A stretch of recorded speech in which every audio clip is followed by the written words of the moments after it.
Yeah, hey everyone. This review, as well as the content in question, contains graphic and sexual images. And if you're pussifyingly squeamish about it, click on something else! Those that don't care and want to hear my thoughts, enjoy! Oh fuck, oh fuck, oh fuck. Oh, come on, I gotta end this Waifu Month with a bang. Oh, come on. What can I find the right material for? Let's see here. Black Lagoon? No, not yet. Keijo? No, not yet. Let's see here. Come on, damn it, which one? Let's see here. Nadia? No. Let's see, Panty and Stocking? No. The prison school? Ray Zero? Come on. Your name? Oh, no, not yet. Oh, no, Strike Witches. No, damn it. Spice and Wolf. Okay, that's it. I'm done. I'm throwing in the towel, people. If I can't find the right material to end this Waifu Month, then I'm sorry. I'm done.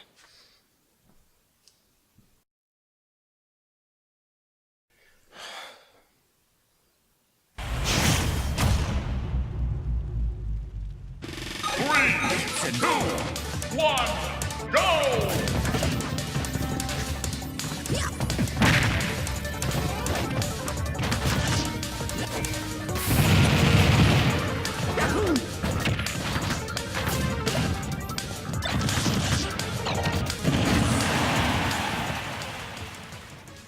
Hey!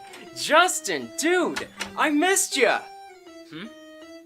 Oh, yeah, it's good to see you, Mr. Who? You don't remember me? It's me, Justinfinity, your long-lost and forgotten Nintendo persona. Until today, that is. And I see that you're playing the Nintendo Switch, Nintendo's big success to come out in a long time! Yes, I know, but it's not like I can make videos about Nintendo now. Okay, buddy, why the long face? Do you mind if I sit down with you? Whatever.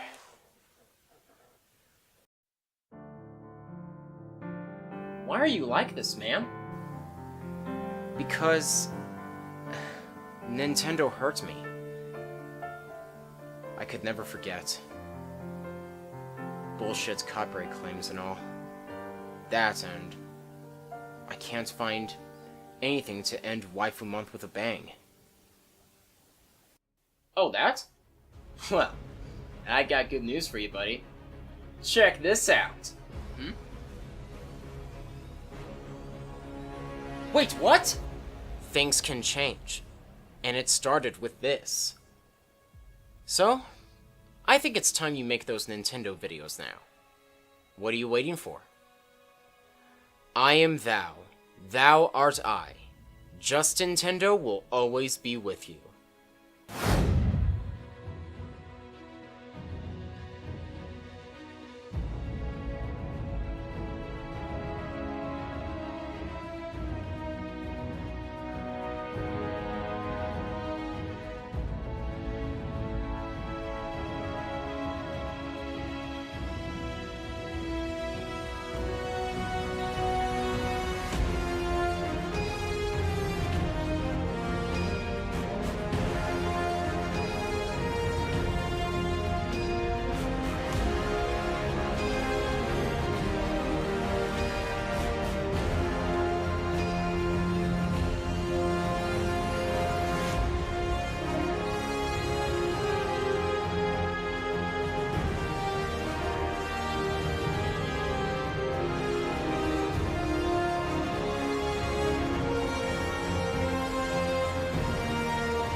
You know how it feels to raise your voice at a very well-known company to turn around from shitty business practices for years? They finally do so, meeting customers' expectations and then some? Well, that is definitely the case with Nintendo and their latest console, the Switch. It sold like hotcakes when it came out, and it continues to do so, especially surpassing out to the PS4 Pro and Xbox One X with their killer app, Smash Ultimate. Finally, we're free from their shitty creators program. We can analyze their products without having them casting copyright claims and strikes against us. Fucking yes! So this is the first step in covering Nintendo-related content. Let's end Waifu Month by talking about one of the top-tier video game waifus of the 2010s, Bayonetta. You lots pretty much know who she is. I already did a cringy video on the first game, which since then has been outdated. That was made during my experimental phase, but with recent circumstances, I thought it best to finally do this series justice. Yes, I know she started off on the Xbox 360 and PS3 in 2010. Wow, can't believe it's been almost 10 years since then. During the time, the 360 version was the best one to get your hands on. The PS3 port, from what I've heard, has shitty frame rate. Later on, we would get a PC version on Steam, and it runs pretty well at a consistent 60 frames per second, and it looks crystal clear. I would say this is not a bad start, but what I'll be covering is both games on the Nintendo Switch. Yeah, Bayonetta 2 was on the Nintendo Switch, and I'm glad they made that choice because nobody in general gave a fuck about the Wii U, and it sold like shit. I know that without Nintendo, this second game wouldn't come to be, but the Wii U's marketing was horrible. Anyway, on with the first game. It's been a while since I played it, so let's go for a more analytical approach to it. I won't go into too much detail about this game's story, since it doesn't take itself too seriously.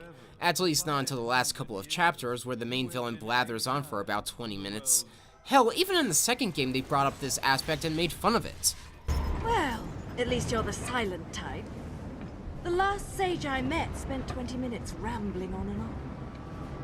Basically, there are two European clans called the Lumen Sages and the Umbra Witches. They lived in peace, but that was broken when a star-crossed couple conceived a child, causing a war. Most of the witches were wiped out by God and the angels, except for the titular heroine, who spent a few centuries in a coffin. She wakes up and spends all her time trying to find her lost memories, all while beating the shit out of angels because in these games, they're assholes. Along the way, you also encounter another Umbran Witch survivor named Jean, who knows a thing or two about Bayonetta's past. In both games, you can pick up pieces of lore from ancient texts. That is, if you really care for that. Now, that didn't take long. Ridiculous as it sounds, it's a good way to lead into the gameplay, and it's pretty fun. Essentially, it's a beat-em-up game. You start off with punches and kicks that you can use to string combos, and they're pretty effective, especially when landing a successful strike with the Wicked Weave, which comes from using Bayonetta's magic hair, and it also happens to be her clothing, so you can get a nice peek at her assets. That's also apparent in the badass finishing moves.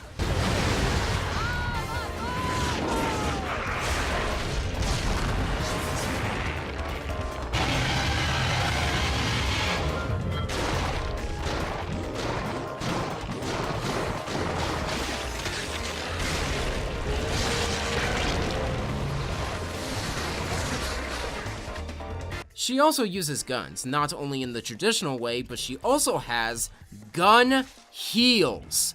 How is that not made into a new fashion sense yet? That should be a fucking thing now. The combat is addicting, and it has a good amount of weight with each strike. You can also pick up the enemy's weapons, that is, if you want to. There's even a time where you fight angels with a big-ass key. Not the traditional unlock the doors, not yet. Bayonetta fucking beats the shit out of them with it. Sora would be scared shitless to see that. As you take down enemies, they drop Sonic the Hedgehog's gold rings, which, by the way, both games were published by Sega, and hey, they promised us a crossover with both of these characters, so let's see how that turned out.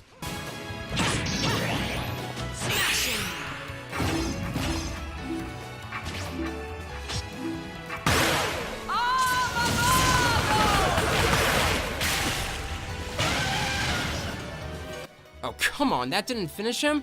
Come on, you little prick.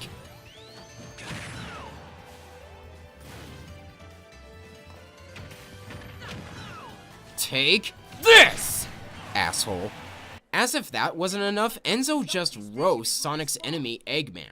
Even old Eggman the Destroyer gets scrambled in the end, right? Okay, I'm starting to lose track. Sonic's rings here are actually Angel's halos that act as currency for the shop called the Gates of Hell. You use them to buy items that are only sold once, like lollipops that restore your health, magic, and increase your attack power and the like.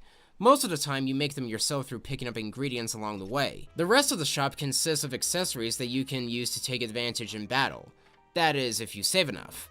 A lot of my halos get spent on new techniques and weapon upgrades. Oh yeah, there are weapons you can use in the game.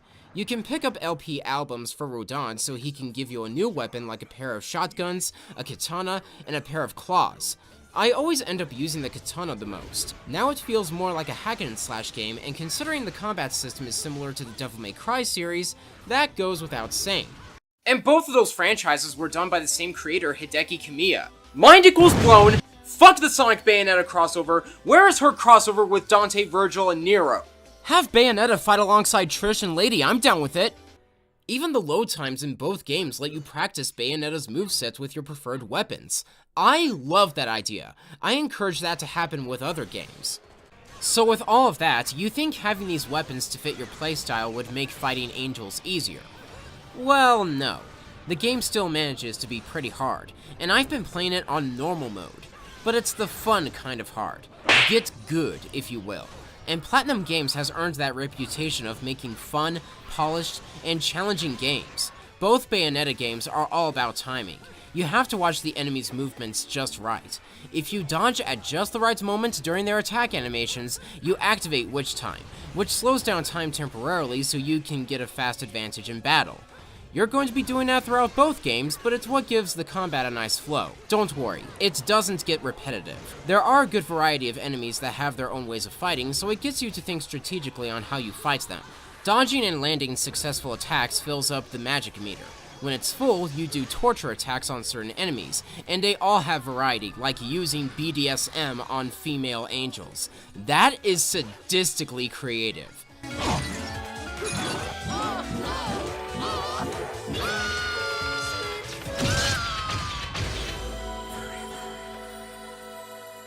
The combat is pretty good, and it controls nicely. You just have to not fuck around so much.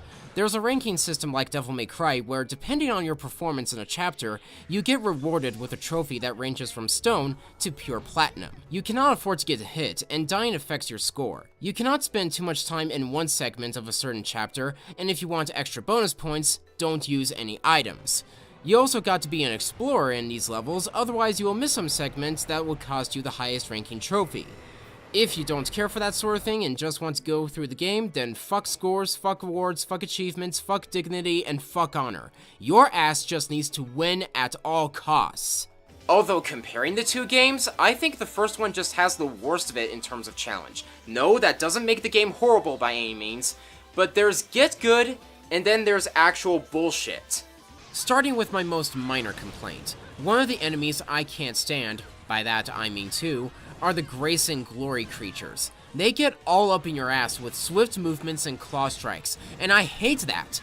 It takes a lot of concentration and sharp reflexes to see their movements so you can gain the upper hand. Secondly, the QuickTime events. I don't mind them so much when they're in-game, but they're more apparent in actual cutscenes.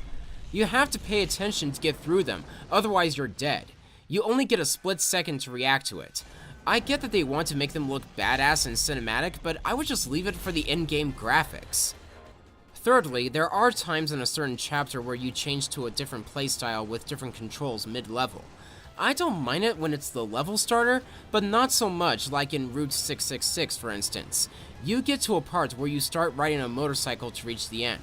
You have to go fast, but there's so much shit in the way, and you barely have enough reaction time to dodge obstacles. You just can't get used to something when it's your first time playing or when you haven't played it in a while. So the best way to sum it up? That's about right, thank you. I get that the first game has style, but you also have to make the game fun. There has to be a balance, and for the most part it does that. But in those certain segments, there's too much on one side and it comes off as jarring. Which is why I favor the sequel a lot more, but I'll get to that in a moment. But the worst parts in the game are the second half of Chapter 6, where you encounter a little girl named Cereza. In terms of the story, in case it wasn't obvious enough already, she's a young version of Bayonetta. This little girl ends up being a liability in this chapter, and especially the last half of Chapter 12. In the former, you protect her from these angels. If they go near and attack her, the camera changes focus to her, especially in mid-combat. Come on, knock it off, I know, just let me kick their asses! You also protect her from one of the big guys by simply throwing dumpsters and cars at him in order to progress further. It's a real pace breaker. It's a pain, but not as bad as the last half of Chapter 12, where you do the same thing again, except you get to carry her throughout the rest of the level. When angels come in for the attack, you have to put her down to take them out. But you have to do that in a safe place since there's also a water electrical hazard coming after you. Oh, what a fucking delight. Again, it just breaks the pace for me. I get that they want to build a connection between those two characters, but not do it at the cost of affecting the gameplay itself. But most of the first game is just you and the enemies. I beat the game at exactly 10 hours and 17 minutes. That's what Hideki Kamiya estimated players to beat the game at, 10 to 12 hours. He also believes that its rating system and high scores provides replay value, and you know what? He's not wrong. Especially if you're dedicated to completing the game with pure platinum trophies. Going through the game again with your weapons and magic arsenal from your first playthrough makes for a more versatile and fast-paced second run. Bayonetta is still a fun, kick-ass game, but what's with the problems I brought up don't make it perfect. Which is why I favor the sequel, Bayonetta 2, more, but it's still challenging. Again, playing on normal. We got another story that doesn't take itself too seriously. It starts out with you fighting angels on a jet. Holy fuck, that's badass. During battle, once you do one of Bayonetta's traditional finishers, the demon from the summoning goes berserk, attacking her and her friend Jean from the first game. The creature knocks Jean's soul out of her body and gets dragged to hell. Bayonetta kills the creature, and nothing like that ever happens again, and why it happened in the first place. So Bayonetta goes out on a quest to Fimbulventer to save Jean from the real gates of hell. So not only does she have to fight angels from Paradiso, she also has to deal with the demonic forces of Inferno. During her journey, she encounters Loki, or Jaden Smith as I call him with those dreadlocks, who tries to find out who he is from searching this town. He's also the new king of games since he stole the Millennium Puzzle from Yugi, and he's a real card player. A new rival appears as a Lumen Sage whose identity is pretty obvious if you have finished the first game. It's a pretty simple story which, once again, doesn't take itself too seriously. You know what you're getting into when playing it.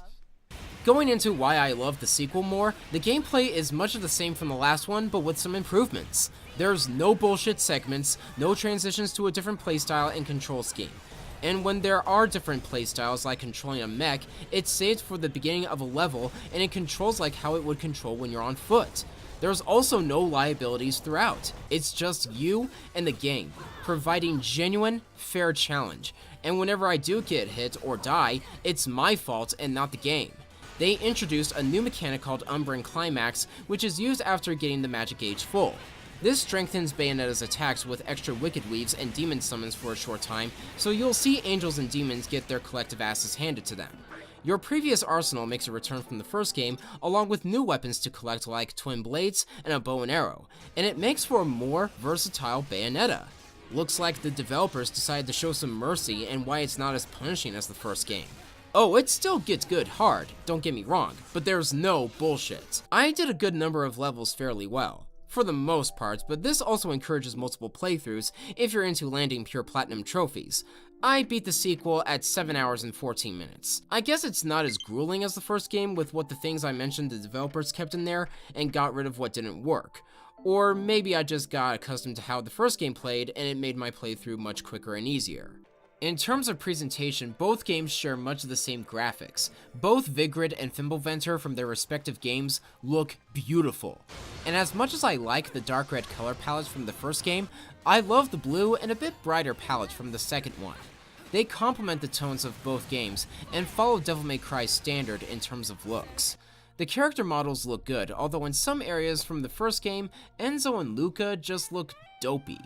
I like both character designs for Bayonetta. Aside from showing off her gun heels and her assets with her skin-tight outfits, her hairstyles are pretty unique, from the beehive hairstyle to the pixie haircut. I tend to like the latter the most.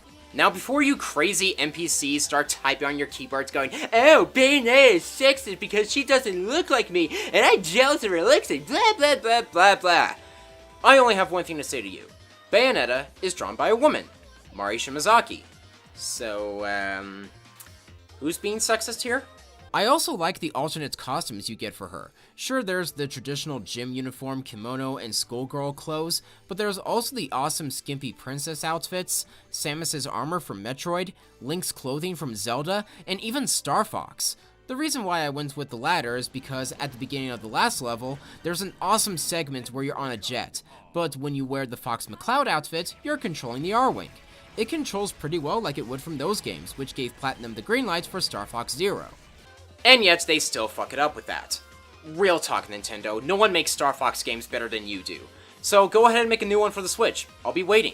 It's one part of my childhood I'm talking about here. Both soundtracks are also pretty good to listen to. They combine some different music styles to make them stand out.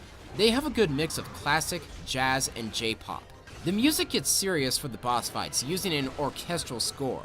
The theme Fly Me to the Moon always stuck out with me when playing the first game.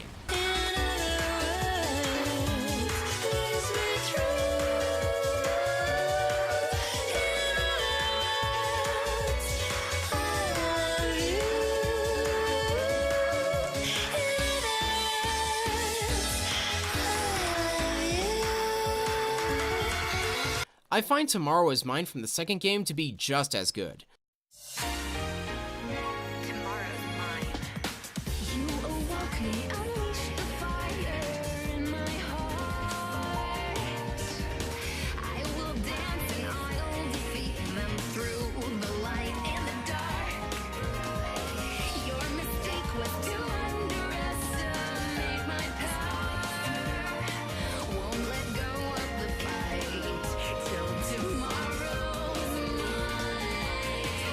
The voice work is very well done. Credit goes to Helena Taylor as Bayonetta, pulling off an English accent and matching the character's mannerisms. I'm sorry. I forgot to mention one of the reasons I hunt your kind. You're much too ugly not to put out of your misery. There's Dave Fennoy as Rodon with his badass smooth talking. No matter how much you ask, I'm not putting a chainsaw on your arm. So what do you want? Groovy. Then there's Yuri Lowenthal as Luca, delivering his charm and silliness. Do you believe in fate? Fate brought us here together, and it will never tear us apart.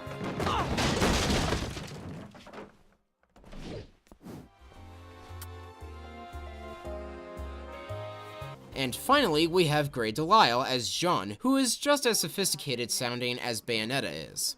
I was wondering why there wasn't a short, foul-mouthed Italian in earshot. Where did you leave him? In conclusion, both Bayonetta games are good for their over-the-top charm, style, sense of humor, and solid gameplay.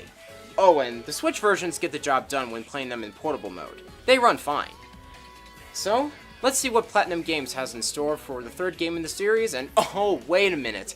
I guess I cannot end this video without talking about the Bayonetta film, Bloody Fate. Actually, there isn't much I can say about this one. It's okay. It's basically an abridged hour-and-a-half retelling of the first game's story. It took a few liberties here and there, but it's much of the same. As I said in my Senran Kagura Ninja Flash review, is adapting a game into an anime any different than adapting a manga into an anime? I guess it depends if the material you're making is episodic, and that's kind of how I prefer my anime adaptations from a different source. I can say the animation by Studio Gonzo is top-notch by matching the dark color palettes from the game, and the character designs look pretty good in 2D animation. Funimation owned the rights to the dub, and they got the same voice actors from the games to do it, and once again, they do a good job in their roles. So yeah, it's not bad, just okay. I wanted to dedicate an entire video to this at first, but considering the material from that one, I wouldn't have much to talk about, and I'm not too fond of making short reviews. So I made a compromise and decided to do a compilation review of the franchise so far. I think that accounts for something, so I'm done with the series for now. We have 2 awesome games and a very meh anime film. So, with all that said and done, this is Justin, thank you all so much for watching, au revoir, and I am looking forward to covering the third game.